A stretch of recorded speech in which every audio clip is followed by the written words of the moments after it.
يا مساء الفل، عاملين إيه؟ النهارده هنعمل أفكار حلوة جدًا، جدًا في المطبخ، هنعملها بحاجات عندنا موجودة في المطبخ كلنا بنرميها في الزبالة ما بنستعملهاش. النهارده هنعمل إعادة تدوير لحاجات موجودة عندنا في المطبخ وهتستعمليها وحلوة جدًا، جدًا يعني هتنفعك في المطبخ.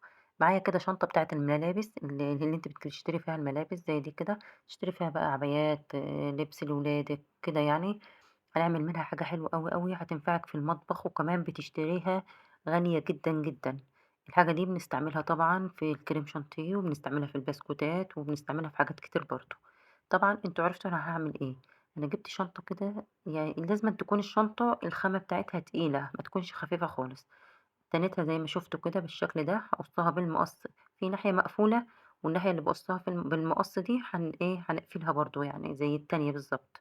وطبعًا اللي إحنا هنعمله ده هنعمل كيس حلواني. أكيد يعني بقى أنتم عرفتوا من غير ما أقول كمان، يعني هنعمل كيس حلواني نستعمله في البسكوتات ونستعمله في الكريم شانتيه يعني، وهينفعنا في المطبخ. بصوا بقى يعني بدل ما تشتريه بيبقى غالي على فكرة من بره، يعني انت هتشتري الكيس ده هتشتري غالي جدا من بره.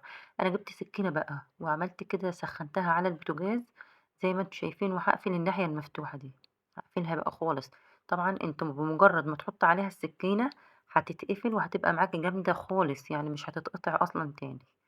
قفلتها بالطريقة دي زي ما أنتم شايفين كده. عندِك بقى قمع كده بتاع كيس حلواني هتجيبيه أو هتشتريه، شوفوا زي الكيس اللي بتشتريه من برّه وأحسن كمان. وده كمان هيبقى جامد معاكِ خالص يعني، وتستعمليه عادي بقى. جبت كده قمع حطيته جوه الكيس زي ما أنتم شايفين، وهاقطع بقى كده الجزء اللي هو قدّام ده. يعني أنتِ كده عملتِ كيس حلواني من حاجة بتترمي في الزبالة.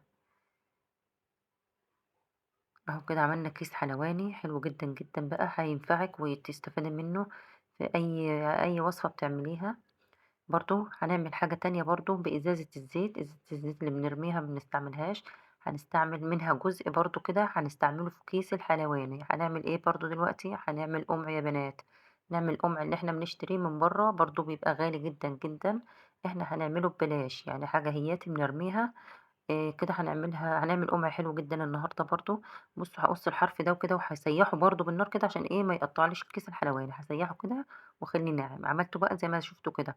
دي علبة برضه هنستعملها بدل ما نرميها أو بدل ما تبوظ أو تترمي في الزبالة. هاعملها برضه حافظ زي ما أنتم شايفين كده، أحفظ فيها الحاجات بتاعتي برضه، القطّاعات واللي هي الأقماع دي برضه بتاعة الكيس الحلواني والحاجات، أي حاجة موجودة عندِك بقى هتحفظيها في العلبة دي وتحطّيها كده على الرخامة أو هتحطّيها في درج.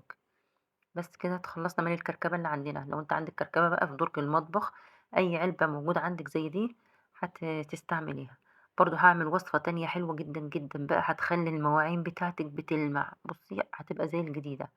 جبت هنا معلقة من الكربوناتو، معلقة من الكربوناتو كبيرة.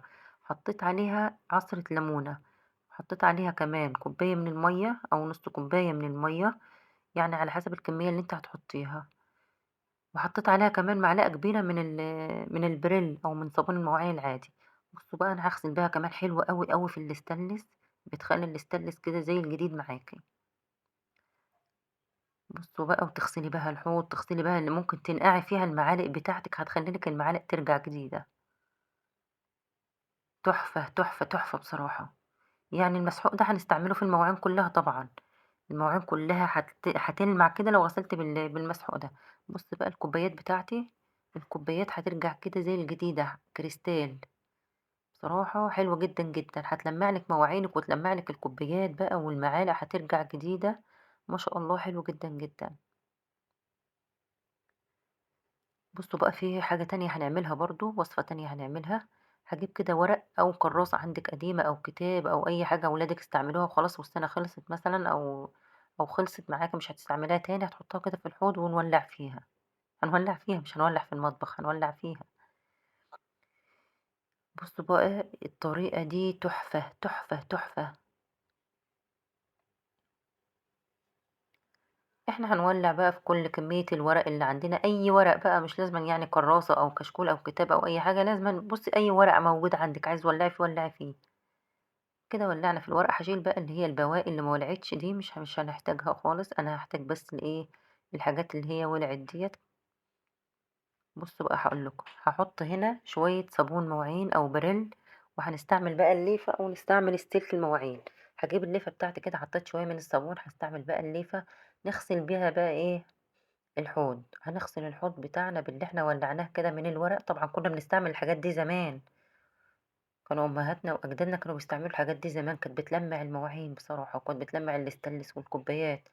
بُصّوا أنا غسلت الحوض، هتلاقوا الحوض معايا بُصّوا رجع جديد. طبعًا الطريقة دي هتخلّي الحوض بيلمع. على فكرة ممكن تستعمليها برضه في المواعين أو في الكوبايات. لو استعملتيها في الكوبايات، الكوبايات بتاعتِك هترجع جديدة، هتبقى حلوة جدًا. بُصّوا بقى هاقرّب لكم كده الكاميرا شوية. تحفة، تحفة، ما شاء الله حلو جدًا والطريقة جميلة بصراحة. لو وصلتِ معايا بقى هنا لحد هنا ما تنسيش بقى اللايك كده والمتابعة للصفحة، والسلام عليكم ورحمة الله وبركاته.